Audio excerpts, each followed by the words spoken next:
पुढची महत्त्वाची बातमी बघूया। विधान परिषद निवडणुकीसाठी आतापर्यंत 159 आमदारांनी मतदान केलेलं आहे। यामध्ये भाजपच्या 97, राष्ट्रवादीच्या 37 आमदारांनी मतदान केलंय। भाजप सोबत असलेले 9 आणि काँग्रेसच्या 4 आमदारांचं सुद्धा मतदान आतापर्यंत झालेलं आहे। शरद पवार गटाच्या सर्व आमदारांचं मतदान झाल्याचं समोर येत आहे। आतापर्यंत 159 आमदारांनी आपलं मत दिलेलं आहे। यामध्ये भाजपच्या 97 आणि राष्ट्रवादीच्या 37 आमदारांचा समावेश आहे। आणि आता जी बातमी येते समोर त्यानुसार आतापर्यंत 160 आमदारांनी मतदान केलंय। दृश्य पाहतो आहोत आपण। भाजपचे आमदार आपल्याला दिसत होते। आता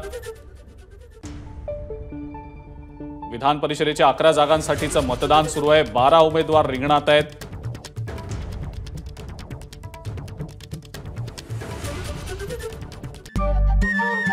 नमस्कार। मन सुद्धा तुझं ही एबीपी माझावरची वेगळीच मालिका खूप गाजली। हिचा दुसरा सीझन केव्हा येणार अशी अनेकदा विचारणाही झाली, पण आता प्रतीक्षा संपली। लवकरच येतोय सीझन 2। मन शुद्ध तुझं होई मन